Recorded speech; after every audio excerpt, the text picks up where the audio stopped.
What's going on, everyone? It's Brody. I'm back with another PSA returns video. I've got 15 cards to go through today. I've got some bangers in here. I've also got a few 9s, few 10s, so let's get straight into it. I've got the Zoroark from Shroud of Fable straight away. This is one in a PSA 9. I got a few PSA 9s on illustration rares that I sent in this submission. This is one of them. Unfortunately, didn't hit the 10. Really nice art. Yeah, could be multiple things. Could be the corners. I'd say there's a few little bits of whitening on the corners of this one, so potentially it's that.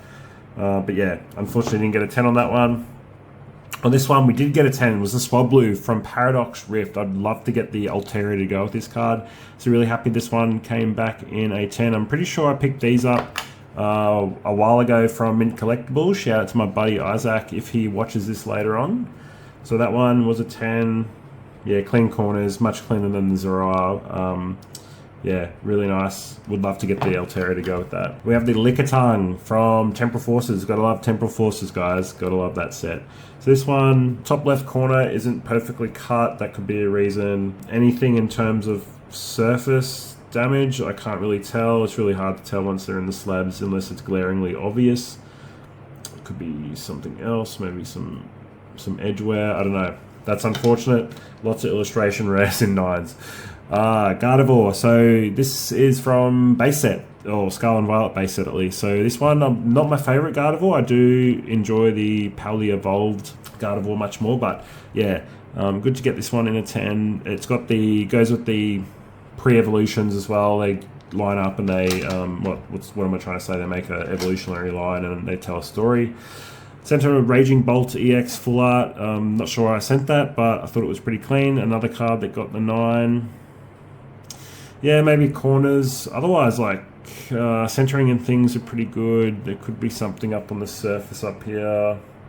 If you look just above the EX, there's something there. That's potentially why. Golurk from Evolving Skies. I needed this one for my PSA 10 set. If you saw on Instagram recently, it's Brodieplays Pokemon. I did just get 90% self-graded on my PSA 10 set. So I just got the Golurk and the Giratina, which is in this pile. So that's one more Evolving Skies card I've got done. I think I still just need Leafeon V and Espeon V, and then I'll be done all of Evolving Skies as a part of that set. Then we have Charizard EX from the Paladin Fates tin. So this one's a promo number 74. I thought it was another card that I thought was alright and had a chance. Maybe I need to stop sending these cards that have these little dots in the corners and just leave it at that. PSA 10 Entei from Crown Zenith. I had one of these come back in one of my previous subs, I believe. Pretty clean card. There's something actually on the card there, but they've just left that on there. Don't know what that is. There's definitely something on the card there, and it got a PSA 10. Maybe that happened after the fact, before they slabbed it up. Anyway, I'll take that. Full art Scizor EX from Temporal Forces again, guys. Get around Temporal Forces. I love that set. Pretty clean. Pretty cool. Not too bad. Got a nice texture to it, if you can see that in the lights. Walking Wake. This is my second copy in a PSA 9 that I have sitting around here. So let's have a look here. Walking Wake. Maybe some damage. Maybe something going on the side of the card over here. If you can see that. Just there. Not sure what that is. Walking Wake. Bulbasaur from 151. I bought this one ages ago and then finally graded it. I think maybe they got me on centering on the front there. Potentially centering, eh? Top to bottom.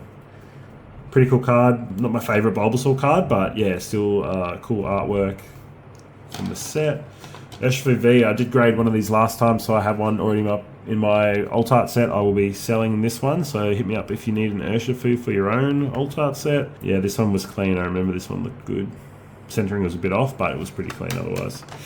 Oh, and then the last 3 cards. So these last 3 are probably the coolest of the whole sub. So I have the Charmander from the Obsidian Flames ETB. So I think these are currently somewhere in the 4,000 PSA 10 pop.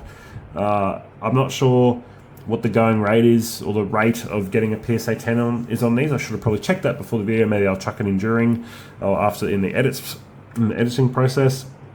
This card, yeah, was, I think when I checked last time, it was quite low. Like you only had like a 30 or 40% chance of the 10, so they obviously came out pretty badly.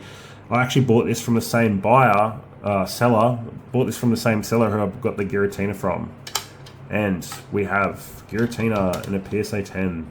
This is literally like one of the hardest, top 3, top 4 hardest cards in all of Alt Arts and all of the Alt Arts from Sword and Shield. I can't even talk right now. All the Alt Arts of Sword and Shield. This is like one of the hardest, top 5 hardest to grade. It's only got like a 48 to 50% PSA 10 rate. And this one, I got back in a 10. It's actually a super clean copy. It did have a print line on the back, so I'm going to try to pick that up to show you. There it is. I just saw it. It's just on the white Pokeball. Can I get it again? I probably can't get it. Anyway, besides the print line, this thing was super clean.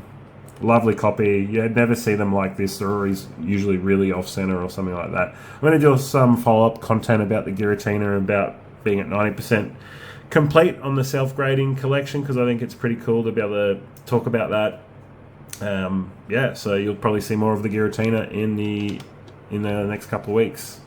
And lastly, I have the Mew EX, the Bubble Mew. I picked this up at the end of last year, probably for, I think it was 300. I picked up 2 copies for 300 each, and that was before it jumped up to, I think it had jumped up from 200 to 300, and then I purchased them.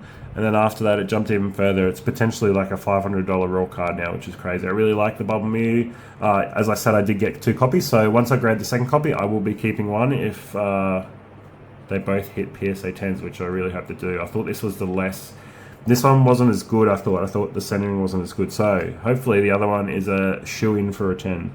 Beautiful card. I really, really like it. It's pretty derpy with the Pokemon in there as well. So love that card. Hey guys, I hope you enjoyed the video. I think it was 9 PSA 10s and 6 PSA 9s. It's a bit of a, you got to think about that one in this result. So I hope you enjoyed the video, and next week won't be a PSA return, it'll be something else, but look out for my videos. Try to drop them every Tuesday. I missed last week, I was busy, I went away for the weekend, so I didn't have a chance to record anything. But yeah, hope you enjoy the content. Hit me up on Instagram if you want to chat about anything. It's Brodieplays Pokemon, and I'll see you all next week. Bye.